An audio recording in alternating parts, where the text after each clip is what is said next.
আসসালামু আলাইকুম। আশা করি সবাই ভালো আছেন। মূলত আমি বাইবেলে এসেছিলাম কিছু বাজারের উদ্দেশ্যে। তো যাওয়ার পথে আমার মনে হলো যে এই বাইবেল থেকে নিয়ে নবীনগরের যে রাস্তাটি, এটি নিয়ে আমাদের অনেকেরই বিরূপ মন্তব্য রয়ে গেছে এখনো। মেনলি যারা খুব আগে এইখানে আসা যাওয়া ছিল, মূলত এখানে যে ইপিজেডটা আছে আর কি। তো নবীনগর, কুরগাঁও এই দিকের মানুষে ম্যাক্সিমামই চাকরির জন্য আহ, এই রাস্তাটি ব্যবহার করত প্রতিদিন সকাল এবং বিকালে আসা যাওয়ার জন্য। আর এই অঞ্চলে মেনলি গোপালগঞ্জ, খুলনা বা কুষ্টিয়া এইসব অঞ্চলের মানুষের খুব আহ, চলাচল ছিল। কারণ এখান থেকে আহ, ঢাকায় আসাটা এই অঞ্চলের মানুষের জন্য এই দিকটা একটু সহজ হতো। তো এইখান দিয়ে আহ, যারা পূর্বে যাতায়াত করত তাদের এই রাস্তাটা নিয়ে খুব বাজে অভিজ্ঞতা রয়ে গেছে। তো সেইটি মূলত আমি ভাঙানোর জন্য আজকের এই ভিডিওটি ক্যাপচার করার চেষ্টা করতেছি বা আপনাদের দেখানোর চেষ্টা করতেছি। তো যাই হোক, এই রাস্তাটি এখন আর আগের মতো নেই। কারণ রাস্তাটি প্রশস্ত হয়েছে কিছুটা। ফলে আগে যেই ভোগান্তি বা পূর্বে যেই সমস্যাটা ছিল এখন অনেকটাই কমে গেছে। আর পূর্বে যারা এই রাস্তাটি ব্যবহার করতো, এই রাস্তার মতো বিরক্তিকর রাস্তা হয়তো এই অঞ্চলে আশেপাশে আর কোথাও ছিল না। তো মূলত এই রাস্তা নবীনগর এবং বাইপেল এই দুইটা জায়গার কারণেই মেনলি সবসময়ের জন্য জাম লেগে থাকতো। তো সেটি অনেকটাই অবসান ঘটে গেছে। আর এখন বর্তমান যেভাবে রাস্তাটি আপনারা ফাঁকা দেখতে পাচ্ছেন, এরকমেরই ম্যাক্সিমাম টাইম ফাঁকা থাকে।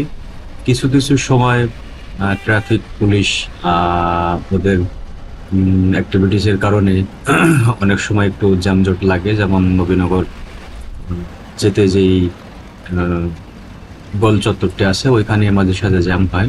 ফলে এদিকেও অনেক ক্ষেত্রে জ্যাম লেগে যায়। আর মূলত ইপিজেড থেকে যারা নবীনগর আসা যাওয়া করতো তারা মূলত জ্যামটা পেতে হচ্ছে বাইপেলের কারণে।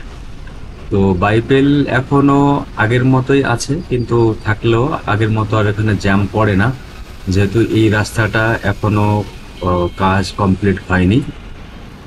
এখান থেকে নিয়ে একবারে আবদুল্লাপুর উত্তরা পর্যন্ত যেই কনস্ট্রাকশনের কাজ চলমান আছে, এটি এখনো শেষ হয়নি। এটি শেষ হলে হয়তো আহ, অনেক ক্ষেত্রে জ্যামজট এখানে আর থাকবে না আশা করা যায়। তো মূলত যারা এখানে খুব বাজে অভিজ্ঞতা রয়ে গেছে এই এরিয়ায় ছিলেন পূর্বে, তো তাদের জন্য এই ভিডিওটি। এবং আপনারা চাইলে এখন এখানে এসে চাকরি করতে পারেন যারা ইচ্ছুক।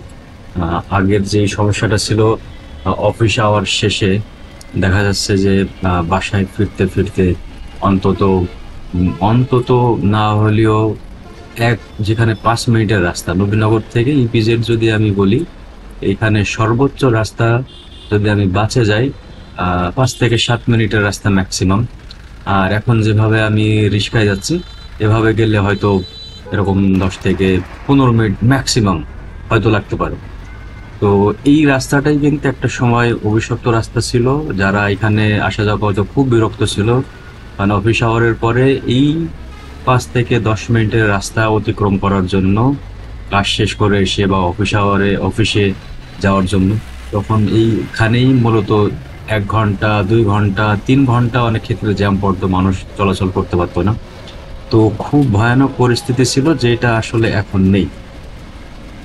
আর পল্লী বিদ্যুতের এখানে কিছুটা জ্যাম থাকে। এটার কারণ হলো আমার রাইট সাইডে ওইখানে কি বলে ফুটপাতের উপরে মার্কেট আছে, ফলে একটু সমস্যা হয়। কিন্তু আসলে এই যানজটটা ধরার মতো না, যেটি যারা আগে ছিল তারা জানে যে কি পরিমাণ যানজট এখানে থাকতো। তো এটির অবসান ঘটছে অনেকগুলো রিজনের কারণে, যেমনটি দেখতে পাচ্ছেন যে আমার ডাইন সাইডে এটি ডিওএইচএস ডিওএইচএস হওয়ার কারণে এরিয়াটা আরো ভিআইপি হয়ে গেছে মূলত। তো ডিওএইচএস মূলত এখানে কমপ্লিট আবাসিক এলাকা, ফলে এদের কারণে অনেকটা উন্নত হয়েছে বলে আশা করা, মানে আমরা ধারণা করি। আর সবচেয়ে বড় কথা হচ্ছে যে এর আশেপাশে সেনা আর্মিদের যেই সংস্থাগুলো আছে, ওনাদের যেই অর্গানাইজেশনগুলো আছে, ফলে ওরা নিজেরাও মানে অনেকটা এখানে হেল্প করে এই এরিয়াটাকে সুন্দর রাখার জন্য। আর এত সুন্দর একটা জায়গা পূর্বে এই যানজটের কারণেই মূলত সৌন্দর্যটা দেখা যেত না। এখন যারা খুব রিসেন্টলি এই এরিয়ায় আসা যাওয়া করেছে তারা অবশ্য জানে যে এই এরিয়াটা পূর্বের তুলনায় এখন কতটা ডেভেলপ হয়েছে। তো মূলত ডেভেলপ হওয়ার অনেকগুলা রিজন আছে, কারণ আপনারা জানেন যে নবীনগরের স্মৃতিসৌধ অবস্থিত, আর্মি ক্যান্টনমেন্ট অবস্থিত। তো সব মিলায়ে মোটামুটি এই এরিয়াটা এখন অনেকটা সুন্দর, বসবাসযোগ্য এলাকা। আর মূলত আগের মতো কোনো সমস্যা নেই, আপনারা চাইলে এখানে আসতে পারেন। নতুন করে যদি কোনো অপরচুনিটি থাকে আপনারা সেখানে জয়েন করতে পারেন। আশা করি পূর্বের যেই বাজে এক্সপিরিয়েন্সটা ছিল এটি আর এখন এখানে নেই। আহ, তো সেই ক্ষেত্রে আমি এই ভিডিওটি আপনাদের করে দেখানোর উদ্দেশ্য হলো এই যে আমার যে এক্সপিরিয়েন্স, আমি খুব লম্বা সময় ধরে এখানে থাকি। আসলে পূর্বে এখান দিয়ে আসা যাওয়াটা মানে বাজার করতে আসা তো ভাবাই যায় না, কারণ এখানে আসা মানে মূলত 2 থেকে 3 ঘন্টা 4 ঘন্টা অনেক ক্ষেত্রে লস হতো।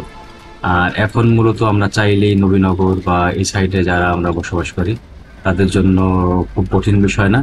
আমরা চাইলে খুব 5 থেকে 10 মিনিটের ভিতরেই আমরা বাইপেল পৌঁছাতে পারি এবং খুব সহজে বাইপেল থেকে নিত্য প্রয়োজনীয় জিনিস বা মার্কেটিং করার প্রয়োজন হলে বাজারে স্পেশালি, তো সেগুলো করে নিই আমরা খুব সহজেই এখন চলে আসতে পারি।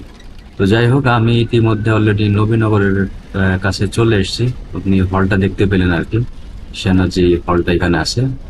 আর এটি হচ্ছে হলো নবীনগরে ফার্স্ট ফুট ওভার ব্রিজ, এবং ওই পাশে আরো একটা ফুট ওভার ব্রিজ আছে। মূলত এখানে 2টা ফুট ওভার ব্রিজ, আর দুইটি আর্মিদের তত্ত্বাবধানে থাকে। তো যাই হোক, আমি ইতিমধ্যে অলরেডি সেনা মার্কেটের সামনে চলে এসেছি। সবাই ভালো থাকবেন, সুস্থ থাকবেন। আসসালামু আলাইকুম।